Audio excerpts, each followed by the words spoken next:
Right, here I am.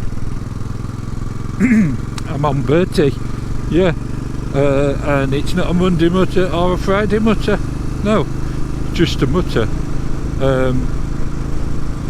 I've just playing about with the GoPro 10. I've put an inline volume switch. Whether that works or not, I don't know, just to try and improve the sound. No, I don't mean to get more sound of Bertie, I mean just to get less interference, less crackling and popping. So yeah, so that's what I'm doing, and I thought I'd just have a general mutter. Oh, it's windy today, very windy, but it's glorious sunshine, which is marvellous, isn't it? What's this car doing? Whoa, I don't know. Stopping. Did I swear then? I think I probably did. Oh, I do beg your pardon. Anyway, what I also thought I'd do is go through my normal, if there's any such thing as normal in my life, routine. Yeah, so this morning, what have I done? Well, got up, had first breakfast,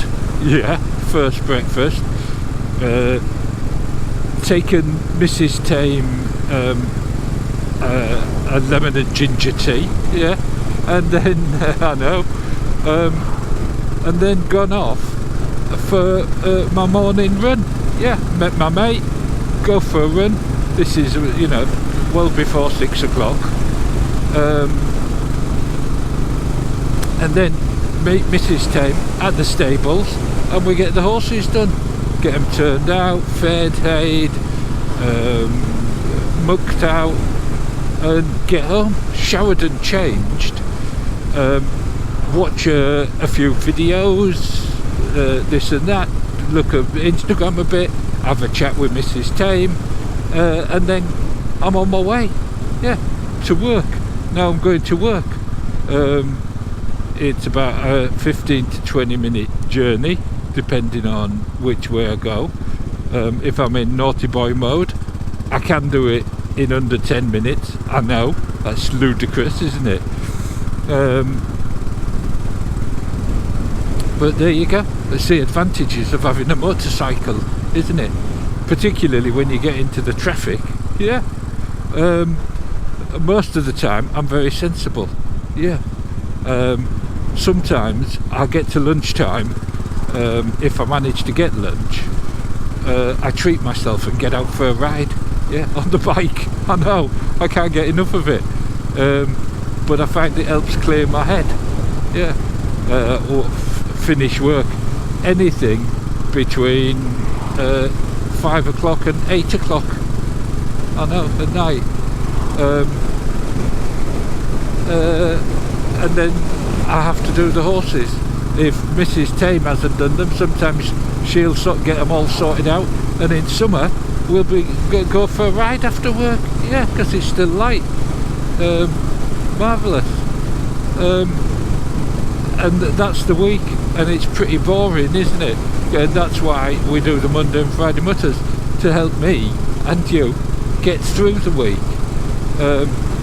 Occasionally I take odd days off. During the day, during my job, I'll go out and see clients, have site visits and things like that, and none of them are surprised anymore when I woke up on a motorbike. Yeah, no, that's marvellous, isn't it? So I'm very lucky like that. It does mean that sometimes Bertie's suitable, and if the distance is further, it's not. How did I ever come to this? Oh well, I've always had bikes, yeah, from being a kid. Me and my brother, my dad. It's my dad's fault, I reckon, or maybe my brother's, I don't know, an older brother of course. But we had different tastes in bikes when we were young. Yeah, I had lots of two-strokes, but also lots of four-strokes. Two-strokes were mainly for racing and naughty boy days. The four-strokes, they were also for naughty boys days. Yeah, they were. I had hell and all. I was always changing my bikes, writing them off, blowing them up. I was a bit brutal at times. Yeah, I was. I hate to see dead animals, don't you? Roadkill. But there you go.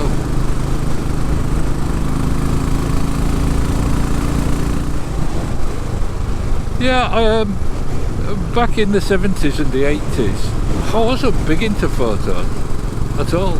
I wasn't. I used to do everything possible to avoid having my photo taken. I hated it. So consequently, I don't have many photographs of bikes. If I do have photographs of bikes, the ones my brother took, or my mates, and they gave me a copy. Because if you remember, taking photos in those days was an expensive business.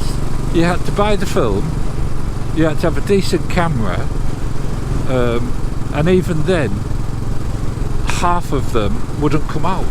Then you used to have to pay a fortune to the chemist to get them delivered. Developed. Yeah, you used to have to pay a fortune to get them developed, to get them back all out of focus, or with your hand in the way, or stuff like that.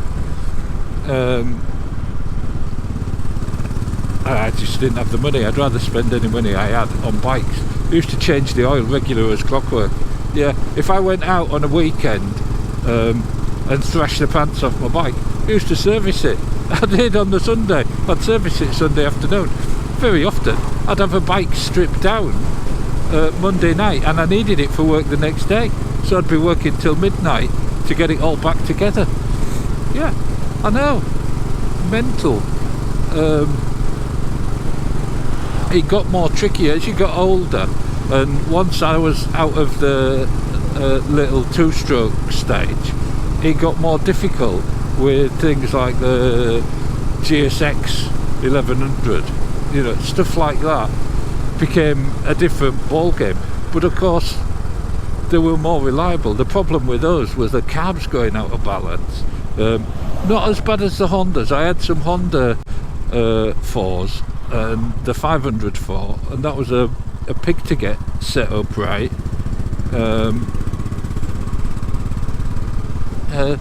But we did, didn't we? We coped with them, and we even coped with them running badly. Yeah, I know. And we always changed the pipes. But if you remember, on those Japanese bikes, the pipes used to rot out really quick. So yeah, they did. I know. I always replaced them with motads. Yeah, because we couldn't afford anything else.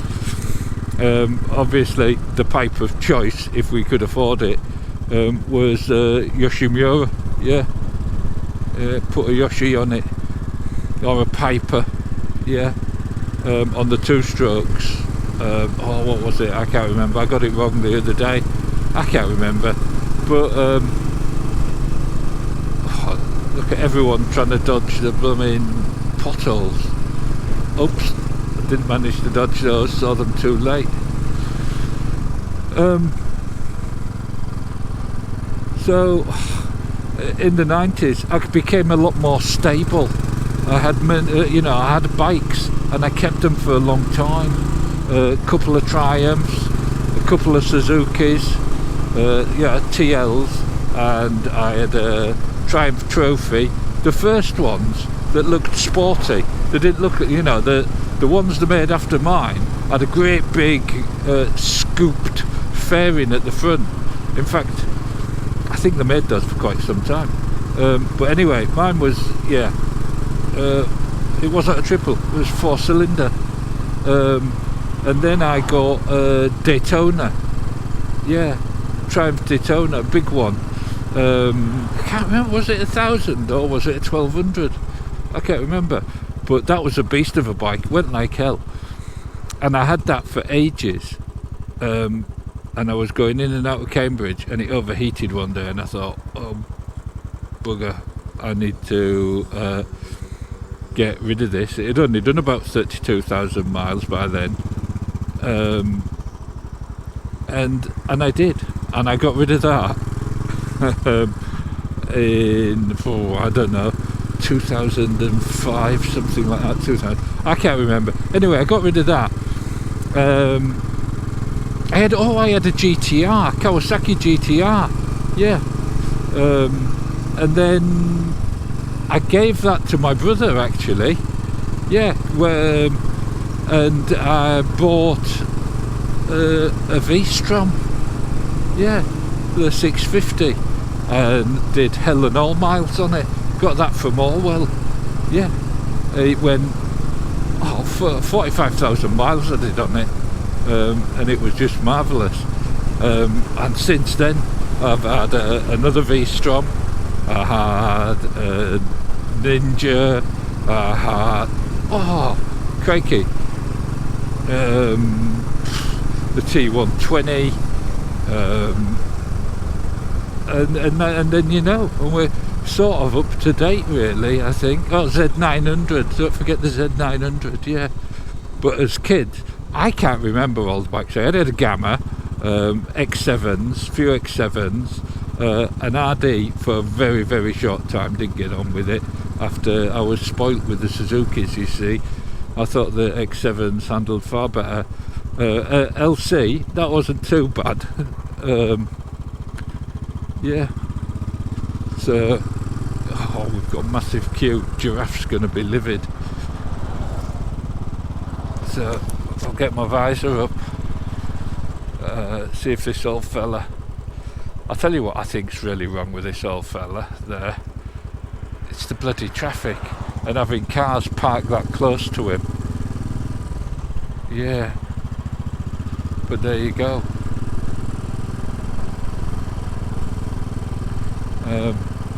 I need to adjust this Bertie's watch. It's still set, but if I adjust it, it's going to be... Morning, Giraffe. Yeah, I know I said I wouldn't, but I have. Yeah.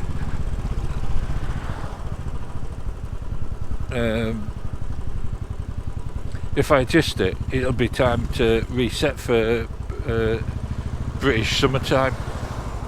Yeah, British summertime. We're getting there, aren't we? So that was it with bikes, and of course, what else don't you know? The horses. Yeah, I was a professional rider. Yeah, I know. From motorbikes to horses, eventing. Yeah, I used to love it.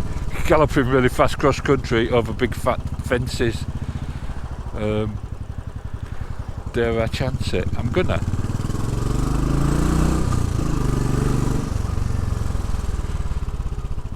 Well done, Bertie. Yeah, I got into the horses. I gave up everything for them. I did, yeah. Gave up my work, everything, and I became professional at it. I moved all over the country. Yeah, obviously my heart remained in God's own country, up in Yorkshire, yeah, North Yorkshire, where I was born.